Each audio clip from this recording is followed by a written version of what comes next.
The Quest of the Queen's Tears by Lord Dunsany. Sylvia, queen of the woods in her woodland palace, held court, and made a mockery of her suitors. She would sing to them, she said. She would give them banquets, she would tell them tales of legendary days. Her jugglers should caper before them, her armies salute them, her fools crack jests with them, and make whimsical quips. Only she could not love them. This was not the way, they said, to treat princes in their splendor, and mysterious troubadours concealing kingly names. It was not in accordance with fable. Myth had no precedent for it. She should have thrown her glove, they said, into some lion's den. She should have asked for a score of venomous heads of the serpents of Linkatara, or demanded the death of any notable dragon, or sent them all upon some deadly quest. But that she could not love them, it was unheard of. It had no parallel in the annals of romance. And then she said that if they must needs have a quest, she would offer her hand to him who first should move her to tears, and the quest should be called, for reference in histories or song, the Quest of the Queen's Tears, and he that achieved them she would wed, be he only a petty duke of lands unknown to romance. And many were moved to anger, for they hoped for some bloody quest. But the old Lord's chamberlain said, as they muttered among themselves in a far dark end of the chamber, that the quest was hard and wise, for that if she could ever weep, she might also love. They had known her all her childhood. She had never sighed. Many men had she seen, suitors and courtiers, and had never turned her head after one went by. Her beauty was as still sunsets of bitter evenings, when all the world is frore, a wonder and a chill. She was as a sun-stricken mountain, uplifted alone, all beautiful with ice, a desolate and lonely radiance late at evening, far up beyond the comfortable world, not quite to be accompanied by the stars, the doom of the mountaineer.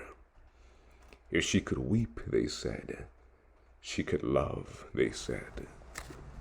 And she smiled pleasantly on those ardent princes and troubadours concealing kingly names.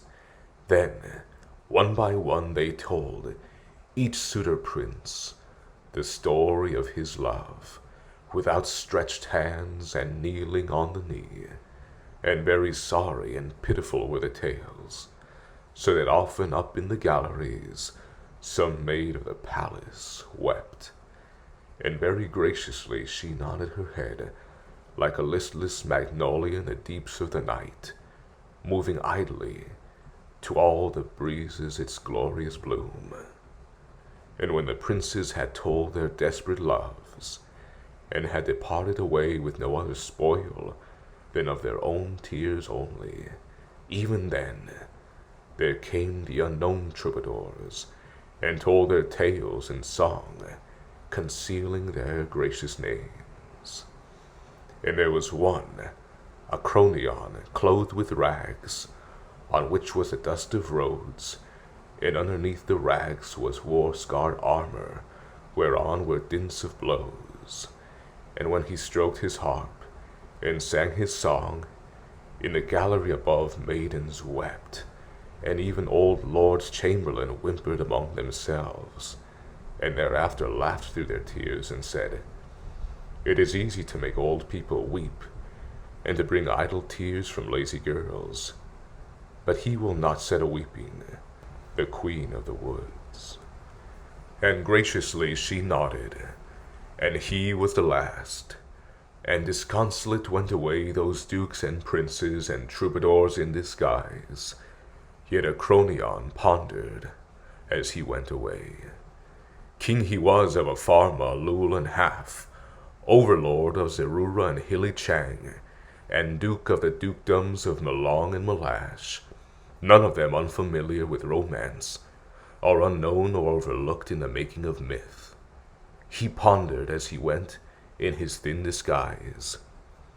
Now by those that do not remember their childhood, having other things to do, be it understood that underneath fairyland, which is, as all men know, at the edge of the world, there dwelleth the gladsome beast, a synonym he for joy.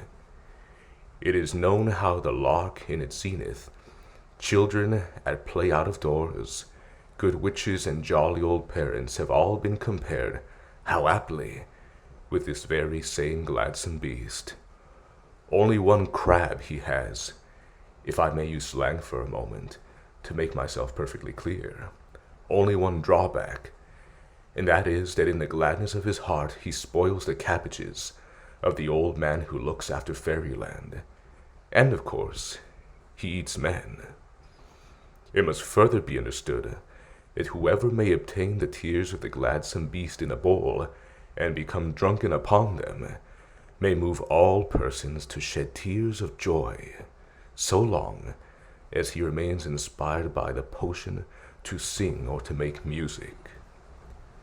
Now Acronion pondered in this wise, that if he could obtain the tears of the gladsome beast by means of his art, withholding him from violence by the spell of music, and if a friend should slay the gladsome beast before his weeping ceased, for an end must come to weeping, even with men, so that he might get safe away with the tears, and drink them before the Queen of the Woods, and move her to tears of joy. He sought out therefore a humble knightly man, who cared not for the beauty of Sylvia, Queen of the Woods, but had found a woodland maiden of his own once long ago in summer. And the man's name was Aerith, a subject of Acronion, a knight-at-arms of the Spear Guard.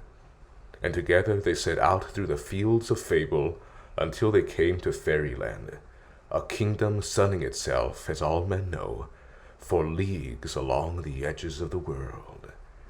And by a strange old pathway they came to the land they sought, through a wind blowing up the pathway sheer from space, with a kind of metallic taste from the roving stars. Even so they came to the windy house of thatch, where dwells the old man who looks after fairyland, sitting by the parlor windows that look away from the world. He made them welcome in his starward parlor, telling them tales of space, and when they named to him their perilous quest, he said it would be a charity to kill the gladsome beast, for he was clearly one of these that liked not its happy ways. And then he took them out through his back door, for the front door had no pathway nor even a step. From it the old man used to empty his slops sheer onto the southern cross. And so they came to the garden wherein his cabbages were, and those flowers that only blow in fairyland, turning their faces always towards the comet. And he pointed them out the way to the palace he called Underneath, where the gladsome beast had its lair. Then they maneuvered. Acronion was to go by the way of the steps with his harp and an agate bowl, while Aerith went round by a crag on the other side. Then the old man who looks after fairyland went back to his windy house, muttering angrily as he passed his cabbages, for he did not love the ways of the gladsome beast. And the two friends parted on their separate ways. Nothing perceived them but that ominous crow glutted over long already upon the flesh of man. The wind blew bleak from the stars. At first there was dangerous climbing, and then Acronion gained the smooth broad steps that led from the edge to the lair, and at that moment heard at the top of the steps the continuous chuckles of the gladsome beast. He feared then that its mirth might be insuperable, not to be saddened by the most grievous song. Nevertheless, he did not turn back then, but softly climbed the stairs, and, placing the agate bowl upon a step, struck up the chant called Dolores. It told of desolate, regretted things befallen happy cities long since in the prime of the world. It told of how the gods and beasts and men had long ago loved beautiful companions, and long ago in vain. It told of the gold in a host of happy hopes, but not of their achieving. It told how love scorned death, but told of death's laughter. The contented chuckles of the gladsome beast suddenly ceased in his lair. He rose and shook himself. He was still unhappy. Acronion still sang on a chant called Dolores. The gladsome beast came mournfully up to him. Acronion ceased not for the sake of his panic, but still sang on. He sang of the malignity of time. 2 tears welled large in the eyes of the gladsome beast. Acronion moved the agate bowl to a suitable spot with his foot. He sang of autumn and of passing away.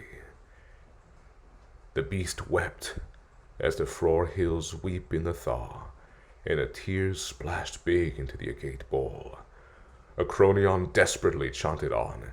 He told of the glad, unnoticed things men see and do not see again, of sunlight beheld unheeded on faces now withered away. The bowl was full. Acronion was desperate. The beast was so close. Once he thought that its mouth was watering, but it was only the tears that had run on the lips of the beast. He felt, as a morsel, the beast was ceasing to weep. He sang of worlds that had disappointed the gods, and all of a sudden, crash, and the staunch spear of Aerith went home behind the shoulder, and the tears and the joyful ways of the gladsome beast were ended and over forever. And carefully they carried the bowl of tears away, leaving the body of the gladsome beast as a change of diet for the ominous crow. And going by the windy house of thatch, they said farewell to the old man who looks after fairyland, who when he heard of the deed rubbed his hands together and mumbled again and again, "And a very good thing too, my cabbages, my cabbages." And not long after, Acronion sang again in the sylvan palace of the Queen of the Woods, having first drunk all the tears in his agate bowl. And it was a gala night, and all the court were there, and ambassadors from the lands of legend and myth, and even some from Terra Cognita. And Acronion sang as he never sang before, and will not sing again.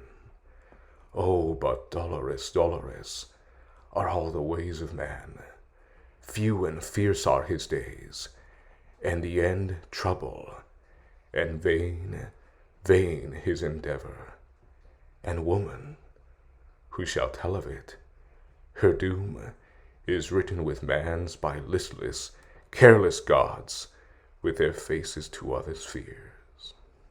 Somewhat thus he began, and then inspiration seized him, and all the trouble and the beauty of his song may not be set down by me. There was much of gladness in it, and all mingled with grief. It was like the way of man. It was like our destiny. Sobs arose at his song. Sighs came back along echoes. Seneschals, soldiers sobbed, and a clear cry made the maidens. Like rain, the tears came down from gallery to gallery.